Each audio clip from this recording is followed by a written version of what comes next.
China, Africa, Bharat जैसे दुनिया के अलग अलग हिस्सों में राजा महाराजा चूहों और हाथियों के साथ साथ जानवरों के जरिए अपराधियों को सजा दिलवाया करते थे। जब उनके पनिशमेंट ऑर्डर को इम्प्लीमेंट किया जाता था, यानी जिन्होंने अपराध किया है उन्हें सजा दी जाती थी, तो इससे वो अपना मनोरंजन किया करते थे।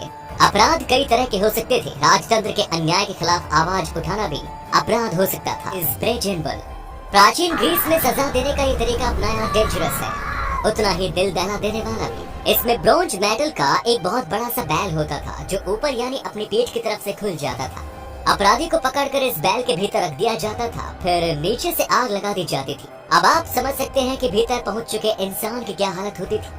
जब उस इंसान की चीखें निकलती थी तो इस बैल के मुंह में कुछ ऐसी डिवाइस लगी थी कि उसकी चीखें किसी म्यूजिकल इंस्ट्रूमेंट से निकलने वाली आवाज की तरह सुनाई देती थी। आदमी के जलने से जो धुआं निकलता था उसमें बदबू न हो, इसके लिए कुछ सुगंधित परफ्यूम जाता था, जिससे कि वहाँ से निकलने वाला धुआं खुशबूदार रहे। जिस व्यक्ति ने इसकी खोज की थी उसने जब इसे राजा के सामने रिप्रेजेंट किया तो उसे लगा कि राजा फेरारिस इसे नाम देंगे, लेकिन राजा ने तो सबसे पहले इसे ही उस बैल के भीतर डाल दिया। जब वो मरने लगा तो उसे राजा ने बाहर निकाल लिया, लेकिन बाहर निकालने के बाद भी उसे मरवा दिया। इसे आयरन चेयर टॉर्चर। ऐसे अपराधी जो अपराध करने के बाद अपना गुनाह छुपा ले जाते हैं, उनसे पूछताछ के लिए इस आयरन चेयर या चाइनीज चेयर का इस्तेमाल किया जाता था।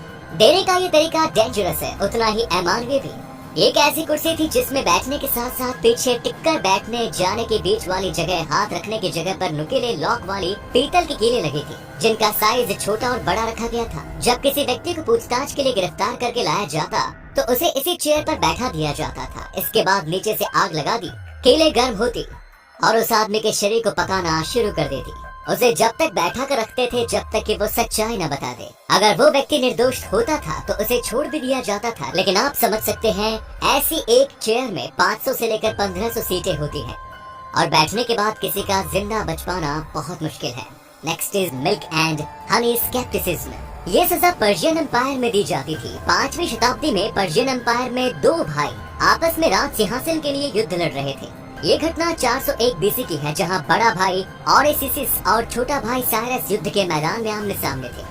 ये लड़ाई क्यूनाक्शा में हो रही थी। इस लड़ाई में मिथिडीस नाम से एक ऐसा सैनिक लड़ रहा था जिसने गलती से अपने ही राजा साइरस की हत्या युद्ध के मैदान में कर दी। इस प्रकार इस युद्ध में ऑरेसिस की जीत होती है, मगर वो अपने ही राजा को मारने वाले सैनिक से कहता है कि वो दुनिया को कभी ये न बताए कि सैनिक ने साइरस राजा को मारा है, बल्कि ये कहे कि ऑरेसिस ने ही राजा को मारा है।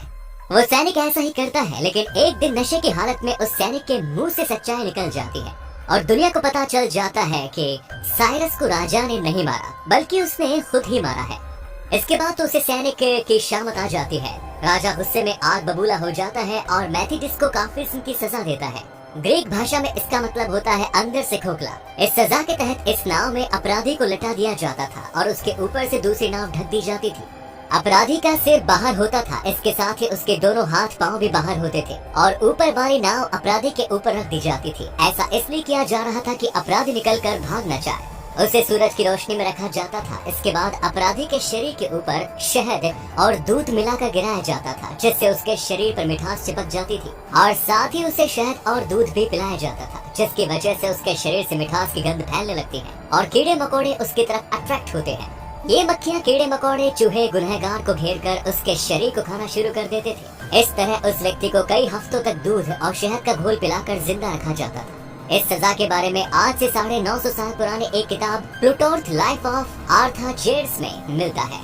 मिथ्रिडीज को भी यही सजा मिली और वो इस तरह के दौरान 17 दिनों तक सरवाइव कर पाया और आखिरकार उसकी मौत हो गई। उसकी मौत ब्लड में पॉइजन आ जाने से बताई गई। उसके ब्लड में ये पॉइजन कीड़ों की वजह से आया था। पर्शियन एम्पायर ने इस सजा की शुरुआत की थी, लेकिन उसके बाद से बहुत से राजाओं ने अपने स्टेट में इस तरह की सजा को लागू किया। एम्पायर का एडमिनिस्ट्रेशन लगभग 220 सालों तक चलता रहा और इस दौरान कितने लोगों को ये सजा दी गई, इसका कोई फिगर नहीं मिलता। Next is lynching.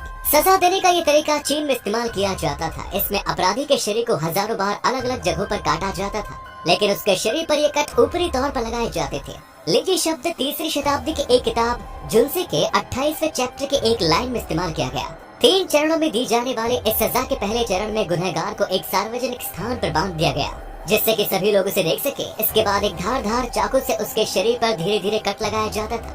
चाइनीज लोगों का मानना था कि गुनहगार को इस तरह टुकड़ों में सजा देने से उसकी आत्मा कम मरने के बाद भी संपूर्ण नहीं होती। कई बार इस सजा को 3 दिनों तक दिया जाता था। इसमें गुनहगार के शरीर पर 3000 से ज्यादा कट लगाए जाते थे और उसके शरीर के अंगों को धीरे धीरे निकाल लिया जाता था। बाद में गुनहगार के शरीर के अंगों को दवाई के रूप में बेचा जाता था। यदि गुनहगार के परिवार पैसे वाला हुआ तो वो घूस देकर अपराधी को एक ही बार में मरवा देता था। लिची को पहली बार सन 1890 में कैमरे में रिकॉर्ड किया गया और ये काम विलियम आर्थर कर्टिस ने किया था। हालांकि चीन की सरकार ने 1950 में इस सजा पर बैन लगा दिया था, लेकिन इसके बावजूद समाचार पत्र द टाइम्स की एक खबर में 9 दिसंबर साल 1927 में चीन के वंचू शहर में इस सजा को देने का जिक्र आता है। टॉर्चर। इस सजा की शुरुआत 17वीं शताब्दी में रोम में हुई थी, जहां यूरोप में डच नेता डिट्रिक सो ने कैदियों को सजा देने के लिए इस तरह के खतरनाक तरीके की शुरुआत की थी।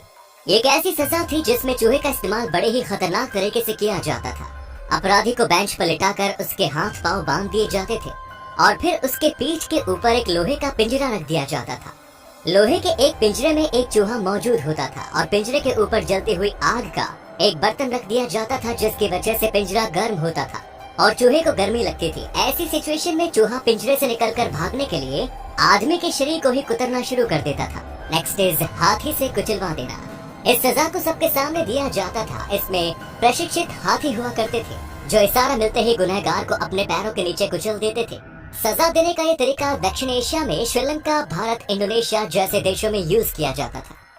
इस सजा के बारे में तो शायद आपने सुना भी होगा, क्योंकि हमारे देश में भी इस तरह की सजा दी जाती थी। खासतौर से मुगल काल में अपराधियों को इस तरह की सजा देने का प्रावधान था, जिसकी शुरुआत हुमायूं के शासनकाल में हुई और जहांगीर के शासनकाल तक चलती रही। हाथियों को कुछ इस तरीके से प्रशिक्षित किया जाता था कि वो अपराधियों को और ज्यादा तकलीफ दे सके। सन 1305 ईस्वी में दिल्ली के एक सुल्तान ने युद्ध में पकड़े गए मंगोल कैदियों को हाथियों के नीचे कुचलकर मरवा दिया था और इसे उसने एक मनोरंजन के खेल की तरह आयोजित किया था। इसके बाद तो उम्मीद है वीडियो आपको पसंद आई होगी। अपनी राय कमेंट बॉक्स में जरूर दीजिए। वीडियो पसंद आया तो लाइक जरूर करें।